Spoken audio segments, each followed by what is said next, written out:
Hi friends, ఈరోజు మేము పెసరపప్పుతో గారెలు చేసుకున్నాము. ముందుగా మేము పెసరపప్పును నానబెట్టుకున్నాము. ఆ పెసరపప్పు నానినాక అందులో వచ్చిన పొట్టినంతా ఇట్లా తీసేసాము మేము. అలా తీసేసినాక ఆ పప్పుని మిక్సీలో వేసుకొని గ్రైండ్ చేసుకున్నాం. గ్రైండ్ చేసుకుని మెత్తగా గ్రైండ్ చేసుకుని, అంటే పలుకులుగా గ్రైండ్ చేసుకుని, మరీ మెత్తగా చేయకూడదు. అందులో పచ్చిమిర్చి, ఉల్లిగడ్డ, అల్లం ఈ మూడింటిని పేస్ట్ చేసి ఆ పిండిలో వేసేసుకున్నాం.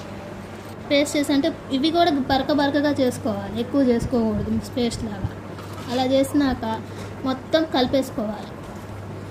ఇందులో జీలకర్ర, కరివేపాకు కూడా వేసుకొని మొత్తం మిక్స్ చేసేసి ఒక కళాయిలో నూనె పోసి, అందులో అది వేడెక్కాక గారెని ఒక వెట్టి క్లాత్లో గారెలాగా చేసి, గారెకి హోల్ ఉండాలి కంపల్సరీగా, అట్లా వేడి నూనెలో వేసేసాం. అంతే, రెడీ అయిపోయాయి క్రిస్పీ గారెలు. ఈ గారెల్లోకి మీగడ, మామిడికాయ కారం పెట్టుకొని తింటే చాలా బాగుంటాయి. అట్లే నెయ్యి కూడా పెట్టుకొని తింటే ఇంకా